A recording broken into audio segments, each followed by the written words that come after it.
234 தொகுதியிலையும் எல்லா வேட்பாளர்கள்கிட்டையும் அடுத்த ஒர்க் என்னன்னு ஃபோக்கஸ் பண்ணுறோம். சர்வே, சஃபாலஜிஸ்ட், டிவி இதெல்லாங்கிறதோட ஒவ்வொரு நாள் நம்ம என்ன செய்ய வேண்டியமோ அந்த கடமையும் நம்ம பொறுப்பையும் நம்ம செய்ய வேண்டிய இடத்துல இருக்கிறோம். கண்டிப்பாக வேட்பாளர்கள் எல்லாம் புது வேட்பாளர்களாக இருக்கிறாங்க. தமிழக வெற்றி கழகத்துக்கு பிஎல்ஏ இருக்கா அப்படின்னு கேட்டாங்க. வேட்பாளர் போட முடியுமான்னு எங்களை பார்த்து கேட்டாங்க.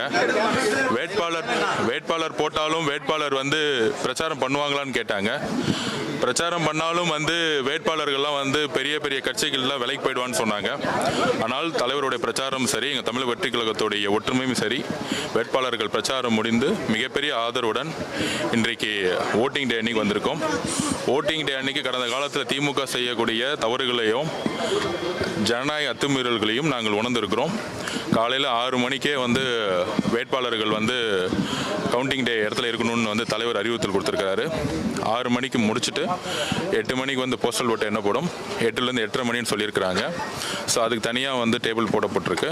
ஸோ 14 பேர் ப்ளஸ் 4 பேர் 6 பேர் டேபிளை பொறுத்து. ஸோ அந்த மாதிரி இன்ஸ்ட்ரக்ஷன்ஸ் வந்து தலைவரும் கொடுத்துருக்காரு. நாங்களும் வந்து எங்களுக்குள்ளே வந்து நிறைய டிஸ்கஷன்ஸ் நடந்துச்சு. ஸோ எல்லா வேட்பாளர்களுக்கும் இருக்கக்கூடிய சந்தேகங்கள், அடுத்த கட்ட நிகழ்வுகள் எல்லாம் பேசியிருக்கோம். கண்டிப்பாக கவுண்டிங் டேக்கு தமிழக வெற்றி கழகத்திற்குரிய எல்லா வேட்பாளர்களும் வித் சட்ட வல்லுநர்களோட ரெடியாக இருக்கிறாங்க.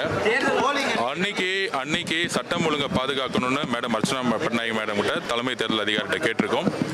கண்டிப்பாக நேர்மையான தேர்தல் அதிகாரி இன்றைக்கு வரைக்கும் செயல்பட்டிருக்காங்க.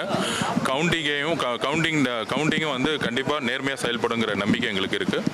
அதுக்கேற்ற வலுவுடன் 75 வருஷ கட்சி, 50 வருஷ கட்சிகளோட அதுக்கேற்ற வலுவுடனும் அதுக்கேற்ற ஒரு மிகப்பெரிய பயிற்சியுடன் நாங்கள் இருக்கிறோம். பிஎல்ஏ இருக்கான்னு கேட்டாங்க. குடும்பமாக 234 தொகுதியிலும் 75,000 மேற்பட்ட எல்லா இடத்துலையுமே ஒரு இடத்துல 1-2 பிஎல்ஏல 4-5 பேர் உள்ளே உட்காந்துருந்தாங்க. தமிழக வெற்றி கழகத்துடைய பிஎல்ஏ மெம்பர்ஸ் நைட்டு 12 மணி வரைக்கும் வண்டியில் ஏற்றுற வரைக்கும் உள்ளே இருந்தாங்க. ஸோ இந்த மாதிரி வந்து எங்களுக்கு எதிரான பிரச்சாரங்கள்லாம் வந்து தூக்கி எறியப்பட்டிருக்கு. கண்டிப்பாக தேர்தலில் மிகப்பெரிய வெற்றியை தமிழக மக்கள் உருவாக்குவார்கள். நான் திருப்பியும் பதிவு பண்ணுவேன். இந்த நம்பர்ஸ் இதெல்லாம் விட்டுட்டு தமிழக வெற்றி கழகம் வெற்றி பெறுவதற்கான முக்கியமான காரணம் பெண்கள் அமைதியான புரட்சியில் இந்த தேர்தலில் ஈடுபட்டாங்க. பெண்களோட வாக்கு சதவீதம் அதிகமாக இருக்கு. பெண்களும் இளைஞர்களும் சேர்ந்த காம்பினேஷன், அந்த ஒரு கூட்டு இருக்கு பார்த்தீங்களா, அந்த வலிமையை எந்த தலைவராலையும் உடைக்க முடியாது. அந்த வலிமையை எங்களுடைய தலைவர் விஜய் அவர்கள் தமிழ்நாட்டில் வரலாற்றிலேயே முதல் முறையாக உருவாக்கியிருக்கார். பெண்களுடைய நம்பிக்கையும் இளைஞர்களுடைய நம்பிக்கையும் கண்டிப்பாக மிகப்பெரிய வரலாற்று புரட்சியை உருவாக்குங்கிறத நான் பதிவு பண்றேன். சைதாப்பேட்டையிலும் சரி, ஹார்பர்லையும் சரி, பிஎல்ஏன்னு சொல்லிட்டு உள்ள வந்து ரவுடிசத்தில் இருக்கக்கூடிய ஆட்கள் தான் இருந்தாங்க. எங்களுடைய வழக்கறிஞர்கள் தாக்கப்பட்டாங்க. இன்றைக்கும் எங்களோட வழக்கறிஞர்களை வந்து ஒருத்தரை வந்து நாங்கள் வந்து எனி டைம் வெட்டுவோன்னு சொல்லிட்டு வந்து மாசு சுப்பிரமணியத்திலிருந்து இன்னைக்கு கூட வந்து மிரட்டியிருக்காங்க. நாங்கள் காவல்துறைகிட்ட வந்து அது பதிவு பண்ணியிருக்கோம். தமிழக வெற்றி கழகத்திற்கு சைதாப்பேட்டையில் எங்களுடைய வழக்கறிஞர்களுக்கு ஏதாச்சும் ஒன்று ஆச்சுன்னா முன்னாள் அமைச்சர் திரு மா சுப்பிரமணியன் தான் காரணம். இங்கே பதிவு பண்ணிக்கிறேன். வழக்கறிஞர்கள் தாக்கப்பட்டிருக்கார். அந்த வழக்கறிஞர்கள் கொலை மிரட்டல் வந்திருக்கு. மா சுப்பிரமணியமும் ரவுடி மூலியமாகவும்.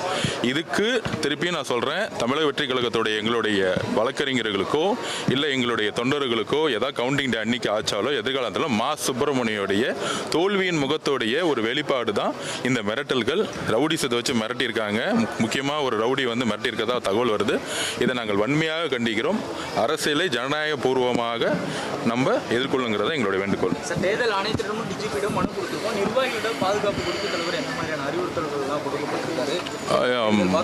ஒரு முக்கியமான நாளாக இல்லை, நேற்று தான் நிர்மல்குமார் அவர்கள் தலைமை தேர்தல் அதிகாரி வந்து சந்திச்சாரு. அதுக்கு எல்லா விதமான ஒவ்வொரு ஆர்வம் தான் ஒவ்வொரு கவுண்டருக்கு வந்து இன்சார்ஜ். ஆக்சுவலாக ஒவ்வொரு ஆர்வக்கிட்டையும் வந்து நிர்வாகிகள் வந்து நாளைக்கே போய் மீட் பண்ண சொல்லியிருக்காரு தலைவர் அவர்கள். அவங்க வந்து தன்னுடைய பாதுகாப்புக்கு வந்து வலியுறுத்துவாங்க. தேங்க்யூ.